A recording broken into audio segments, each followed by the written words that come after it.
أشهد أن لا إله إلا الله وحده لا شريك له وأشهد أن محمدا عبده ورسوله الكريم.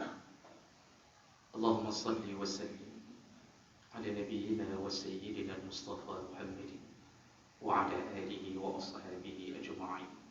أما بعد، فيا عباد الله، أوصيكم وإياي بتقوى الله، فقد فاز المتقون. أعوذ بالله من الشيطان الرجيم. بسم الله الرحمن الرحيم. وما كان لنبي أن يغل، ومن يغل يأتي بما غل يوم القيامة ثم توفى كل نفس بما كسبت وهم لا يظلمون. صدق الله العظيم. Segala puji bagi Allah, kemudian salawat dan salam kepada Rasulullah, pada keluarga dan seluruh sahabat-sahabatnya. Jemaah Jumat yang Allah muliakan di dunia dan di akhirat insyaAllah. Salah satu tanda cinta kita kepada Nabi adalah taat dengan apa yang diperintahkan dan kemudian meninggalkan apa yang dilarang oleh Nabi SAW. Pada hari yang berbahagia ini, mari kita mendengarkan salah satu dari hadis Nabi SAW.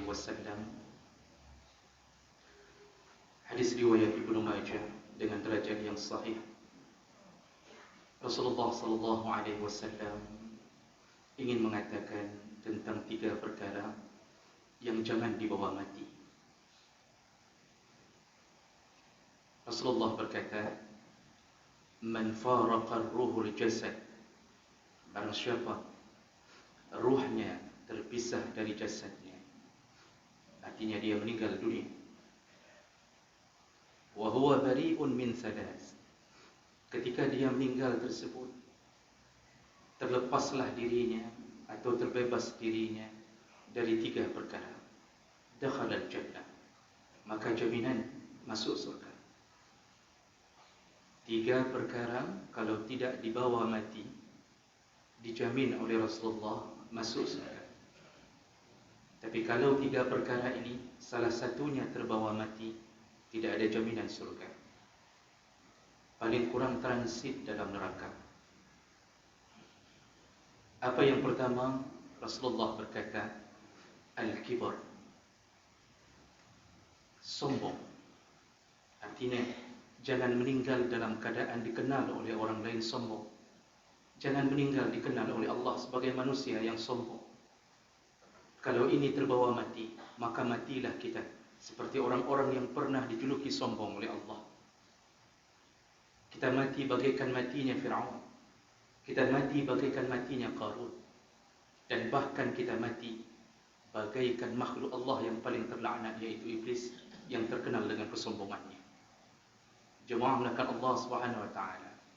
Dalam hadis Ibnu Mas'ud radhiyallahu anhu qala Rasulullah sallallahu alaihi wasallam, la yadkhulul jannah, tidak akan pernah masuk surga, man kana fi qalbihi misqala zarratin minal kibar, barang siapa yang ada kesombongan sebesar biji zarrah di dalam hatinya. Rasulullah berkata, tidak akan pernah masuk surga seseorang yang memiliki kesombongan walaupun sebesar biji zarrah di dalam hatinya. Lalu sahabat begitu mendengarkan hadis ini bertanya kepada Rasulullah, "Ya Rasulullah, inna rajula yuhibbu an yakuna thawbahu hasan wa na'luhu hasanah." Ya Rasulullah, bagaimana keadaan seseorang yang memakai pakaian yang bagus-bagus? Dia suka memakai sandal yang bagus-bagus. Apakah ini termasuk sombong?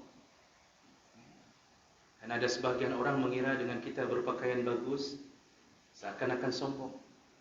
Kalau kita membeli sandal yang bagus, dikira sombong. Beli mobil, dikira sombong. Buat rumah lumayan luas, dikira sombong. Sahabat sudah bertanya, "Nai tamang lam sombongnya ya Rasulullah?"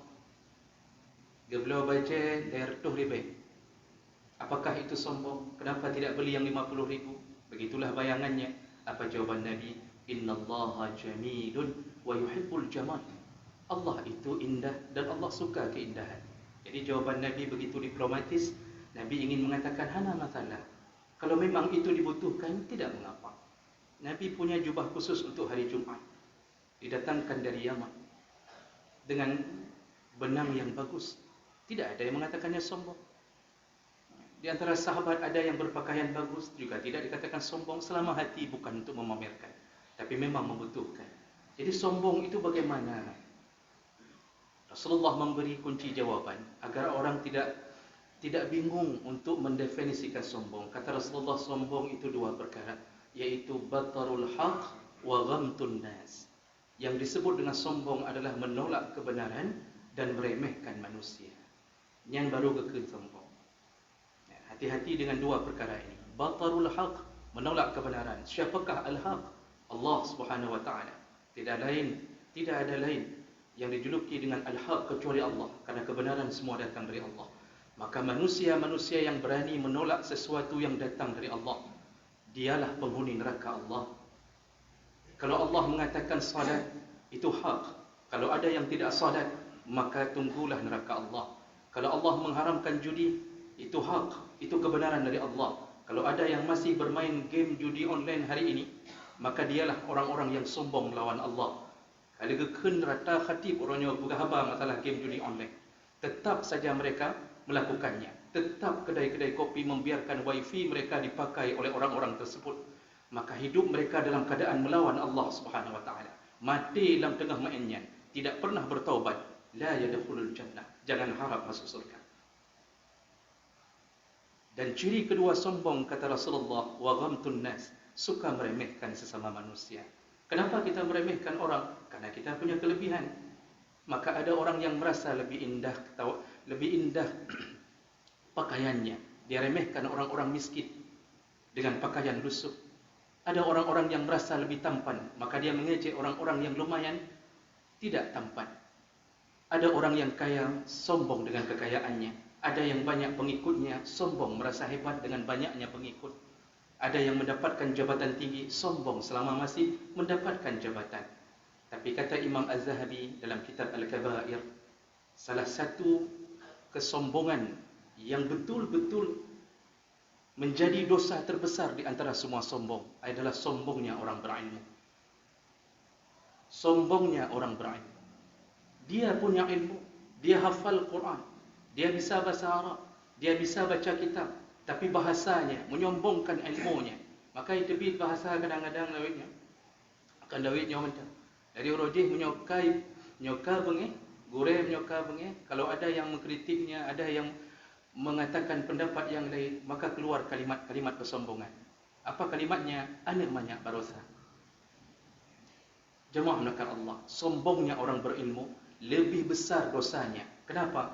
Seandainya orang berilmu sudah menuntut ilmu, tidak layak dia sombong. Seharusnya ilmunya menundukkan hatinya, menundukkan pikirannya, merendahkan dirinya.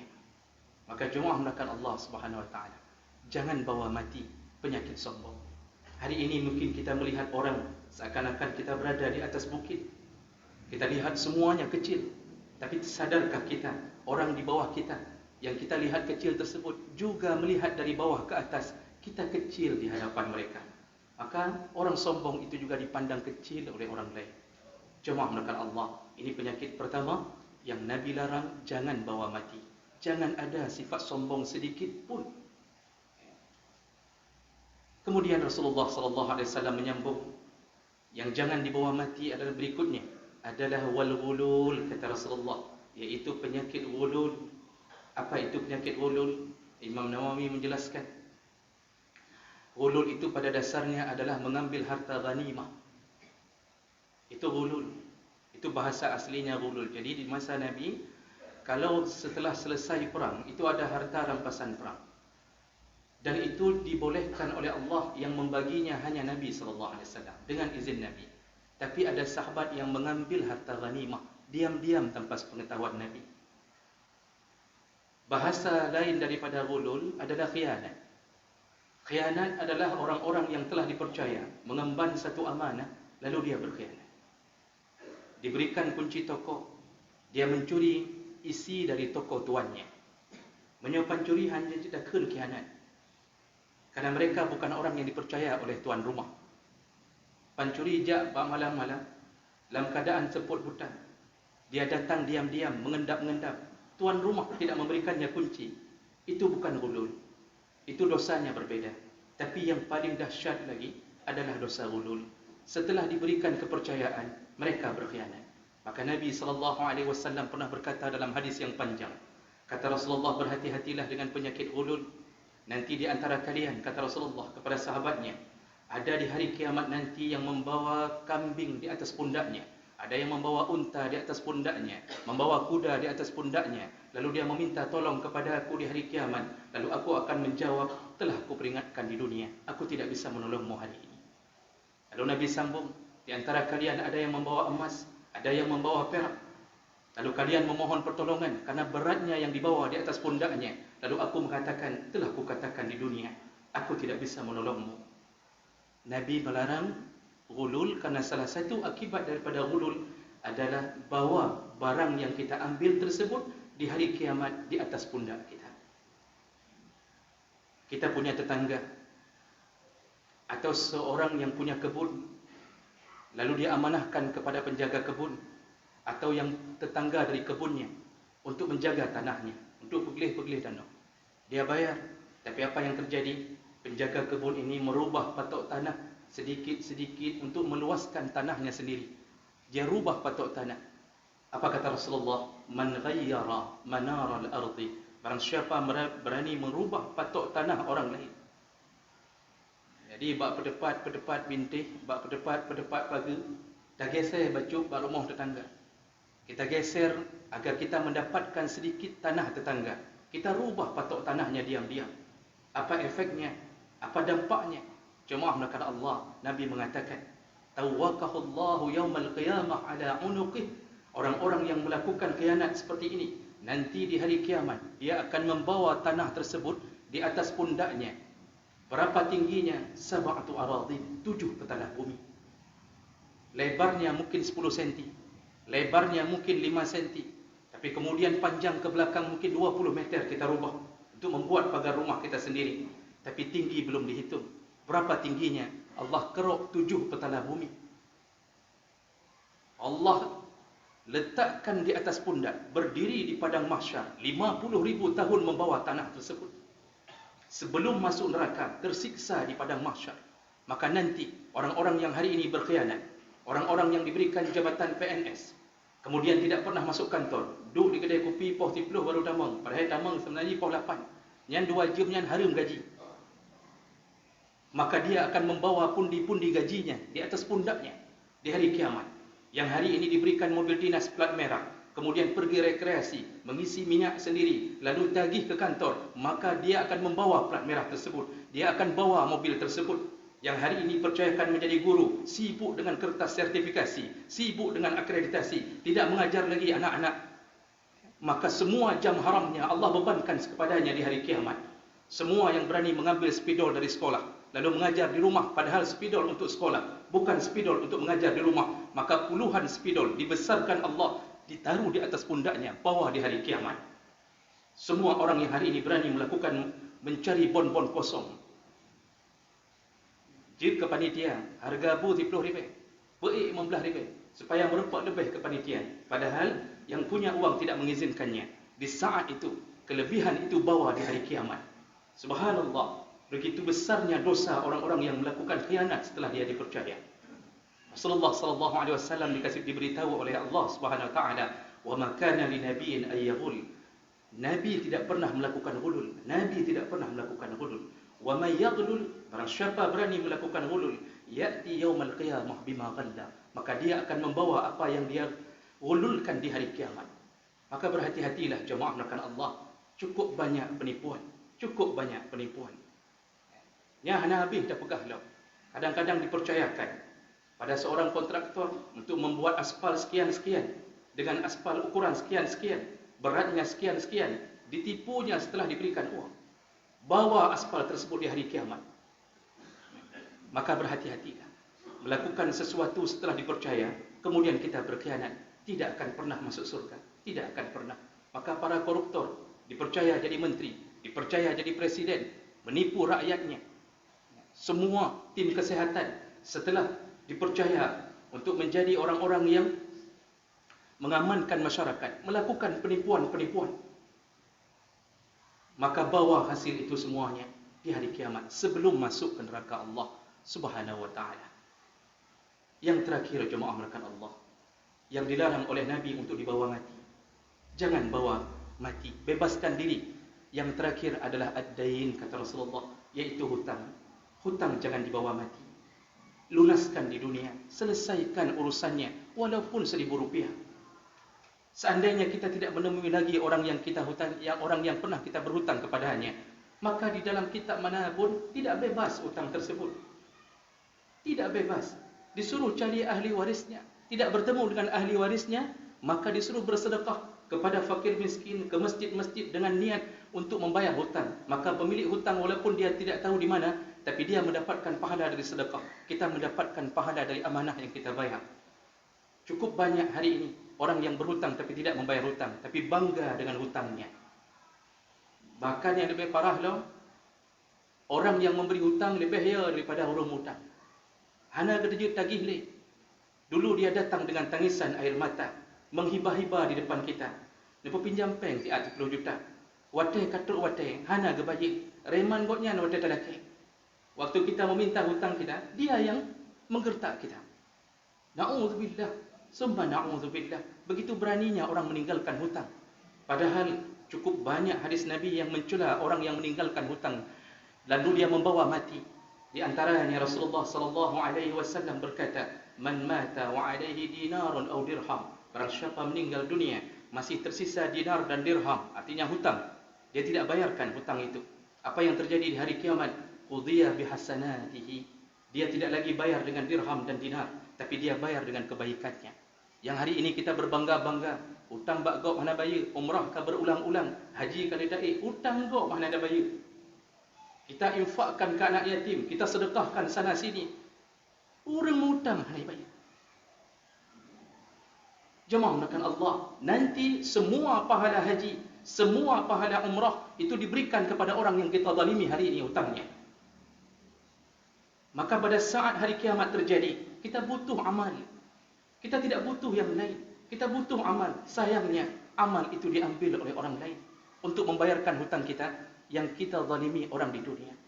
Dalam hadis yang lain Rasulullah sallallahu alaihi wasallam berkata, "Kullu syahidin yughfar zambuhu." Semua orang syahid diampunkan semua dosa-dosanya, diampunkan illa ad-dain, kecuali hutang. Syahid saja yang pahalanya berlimpah ruah, ketika setelah menjadi syahid masih tertinggal hutang, tidak diampunkan Allah, apalagi yang bukan syahid. Yang manusia paling disayang oleh Allah, kalau tertinggal hutang tetap diuruskan oleh Allah di akhirat. Dalam hadis yang lain, orang-orang yang berhutang, kata Rasulullah, nafsuhu mu'allaqah, jiwanya tergantung-gantung. Apa maksudnya jiwanya tergantung-gantung? Hatta yuqda anhu waliyuhu, sampai ahli warisnya membayarkan hutangnya. Kalau kita orang baik, berjamaah terus-terusan, lalu kita melakukan salat tepat waktu, kita bayar zakat, puasa Senin Kamis, masuk ke dalam kubur, hutang masih tertinggal, belum dibayar oleh ahli warisnya, maka jiwanya tergantung-gantung. Apa maksud jiwa tergantung-gantung? Para ulama mengatakan tidak diberikan kebaikannya oleh Allah, tidak dikirimkan spring bed dari surga, tidak dikirimkan makanan dari surga ke alam barzah, semua dipending oleh Allah, ditunda oleh Allah sampai dibayarkan hutangnya oleh ahli warisnya. Man ahli waris hana gedepa bawa ayah hana hutang. Jemaah menakan Allah Subhanahu wa taala, berhati-hatilah. Dan yang paling dahsyat, Rasulullah pernah berkata, Rasulullah pernah bertindak. Dari hadis Jabir bin Abdullah, ketika jenazah dihadapkan hadapan Nabi sallallahu alaihi wasallam, Rasulullah pertanyaan pertamanya adalah, "Fahal alaihi dain?" Jenazah ini masih punya hutang? Dijawab oleh sahabat, "Tidak ada ya Rasulullah." Kata Rasulullah, "Mari kita salatkan." Lalu kemudian didatangkan jenazah yang lain. Rasulullah kembali bertanya, "Fahal alaihi dain?" Nyo mentang hutang? Kata sahabat, "Tidak ada ya Rasulullah." "Mari kita salatkan," kata Rasulullah. Jenazah ketiga dibawa dalam hadis Jabir ini. Lalu Rasulullah bertanya, "Masih ada hutang jenazah ini?" Seseorang menjawab, "Masih ada ya Rasulullah, 3 dinar." Kata Rasulullah, "Sallu antum ala sahibikum." Salatlah kalian untuk sahabat ini, aku tidak akan menyalatkannya. Rasulullah tidak mau menyalatkan orang yang meninggal dalam keadaan tersisa hutang. Tapi orangnya hana saudanya yang dia tanya. Hana saudanya ni. Padahal itu dosa yang menyebabkan Rasulullah tidak mau mensolatkan jenazah. Di saat semua sahabat mengharapkan Rasulullah mendoakan jenazahnya. Bencinya Rasulullah kepada orang berhutang tapi tidak bayar. Maka jemaah melakukan Allah. Kalau 3 perkara ini dibawa mati, berhati-hatilah. Salah satunya saja kita bawa mati, kita pernah sombong tidak taubat, kemudian kita pernah khianat tidak taubat, atau kita pernah berhutang belum bayar, maka tunggulah azab Allah di akhirat nanti. Tunggulah azab Allah di akhirat nanti. Mudah-mudahan ini menjadi renungan bagi kita untuk menyelesaikan urusan kita di dunia sebelum kita menghadap kepada Allah Subhanahu wa taala. Innal hamdalillah nasta'inuhu wa nastaghfiruh wa na'udzu bihi min shururi anfusina wa min sayyiati a'malina may yahdihillahu fala mudilla lahu wa may yudlil fala hadiya lahu. Asyhadu an la ilaha illallah wahdahu la syarika lahu wa asyhadu anna Muhammadan 'abduhu wa rasuluhul karim. Allahumma shalli wa sallim ala nabiyyina wa sayyidina al-Mustafa Muhammadin wa ala alihi wa ashabihi ajma'in. Amma ba'd, fa ya 'ibadallah, usikum wa iyaya bittaqwallah faqad faza al-muttaqun. A'udzu billahi minasy syaithanir rajim. Bismillahir rahmanir rahim. Wa ma kana linabiyyin an yaghul wa man yaghlu ya'ti bima ghalla yawm al-qiyamah thumma tuwaffa kullu nafsin bima kasabat wa hum la yudhlamun. Barakallahu li wa lakum fil Qur'anil 'azim wa naf'ani wa iyyakum bima fihi minal ayati wa zikril hakim wa taqabbalallahu minni wa minkum tilawatahu innahu huwas sami'ul 'alim.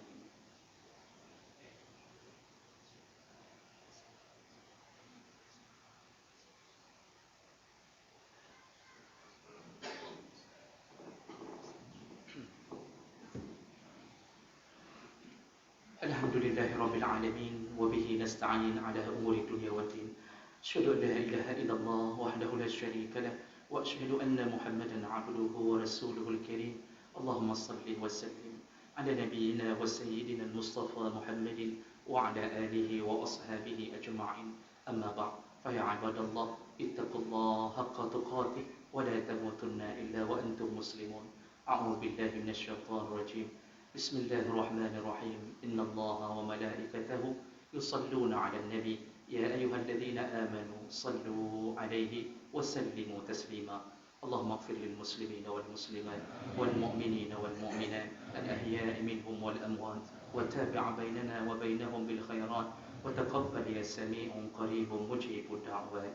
ربنا آتنا في الدنيا حسنة وفي الآخرة حسنة وقنا عذاب النار. والحمد لله رب العالمين ولا ذكر الله أكبر والله يعلم ما تصنعون وأقيموا الصلاة.